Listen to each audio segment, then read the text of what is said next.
สวัสดีพี่น้องปองไปผู้ที่ตามทางเพจเฟซบุ๊กเสียงเอิงเที่ยวเลยแชร์แนวมาฮอตแล้วสถานที่จอดรถเมื่อนี้สิพาเบิ่งสถานที่จอดรถคอนเสิร์ตอ้อมอินคาปะทะตั้มสมประสงค์แต่ต้องเน้นว่าเต็มวงฟูลแบนด์พี่น้องเอ๋ยนี่นะวันที่21กุมภาพันธ์เด้อขับรถเข้ามาจากถนนเลยเชียงคานประมาณ200เมตรพี่น้องเนี่ยเป็นเนี่ยแยกเขามองหัวมุมวัดหลวงปู่ทอนเนี่ยนะพี่น้องหันหน้าไปทางพี่สิเป็นวัดหลวงปู่ทอนเนี่ยนะแน่กล้องไปนะจะเป็นวัดหลวงปู่ท่อนเห็นไหมมาชี้ให้ดูก่อนอันนี้เป็นขนส่งอันนี้เป็นวัดหลวงปู่ท่อนถนนเส้นนี้จะเป็นถนนบ้านนาอ้อไปบ้านโพนพี่น้องไปบ้านโพนคล้ายนี่นะ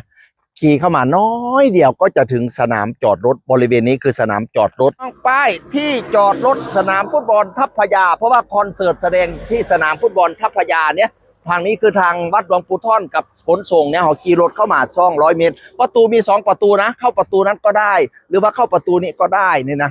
ประตูนี้ก็จะเห็นพี่อ้อมกับพี่ตั้มยืนเทเลอร์อยู่นี่เลยรอต้อนรับเราอยู่นี่เลยเนี่ยพี่น้องเอ๋ยเนี่ย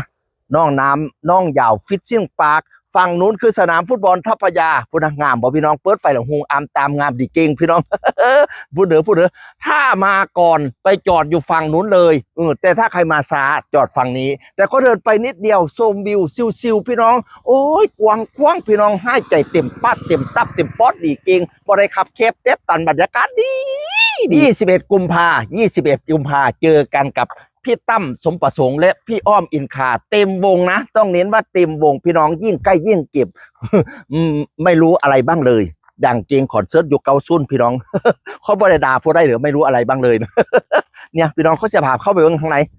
สะเพาะเดินจอดรถนี่7 ไรพี่น้องเอ๋ยไปคอนเสิร์ตบางคอนเสิร์ตทึกโยมมาโอ้ยหามองจอดรถยากใครขับเต็บตันมาคอนเสิร์ตสนามฟุตบอลทัพพญาจะไม่ผิดหวังด้านที่จอดรถ7 ไร่เลยนะจอดลงไป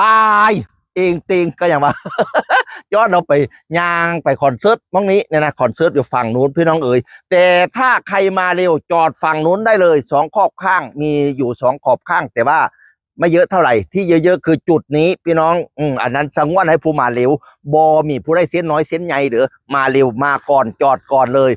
มาช้าก็จอดนี้กันสบายดีเนี่ยพี่น้องนี่นะเพราะว่ายางบ่ไก่เฮาชมวิวซิวๆไปมันพอดีเก่งขมัดตะเวนนะสิได้ถ่ายรูปจุดเช็คอินไล่อันนี้ค่อยมาก่อนถ่ายก่อนช่วงจัดคอนเสิร์ตก็ลัง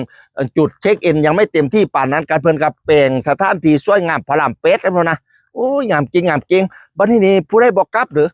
นอนน้ำเพิ่นก็ได้กางเต็นท์อยู่นี้ก็ได้กางเต็นท์อยู่ฝั่งพุ่นก็ได้อาบน้ำฟรีกินข้าวฟรีดีเก่งคอนเสิร์ตเริ่มตั้งแต่18 นาฬิกานำเลย17 นาฬิกาจะมีการแสดงของโรงเรียนผู้สูงอายุ3 ชุดโรงเรียนผู้สูงอายุตำบลเมือง3 ชุดกันจากนั้นนำคอนเสิร์ตเลยพี่น้องเอ๋ยเริ่มจากวงแบ็กอัพก็จะเป็นวงโพสิชันแล้วก็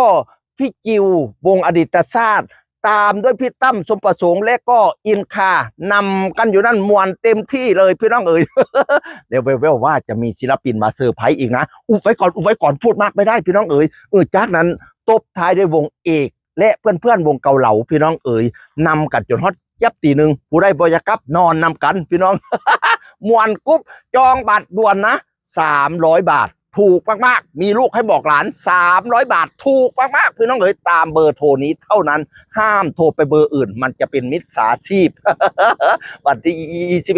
21 กุมภาพันธ์พอกันเด้อวันนี้เด็กต่ำกว่า12 ปีมากับคุณพ่อคุณแม่ได้เลยไม่ต้องเสียบัตรกดไลค์กดแชร์ด่วนเลยพี่น้องเอ๋ย แล้วก็จองด่วนเลยบัตรมันจะหมดก่อนแล้วจะหาว่าเวทียนเสียงอื่นเที่ยวเลยแชร์แนวสวัสดีครับ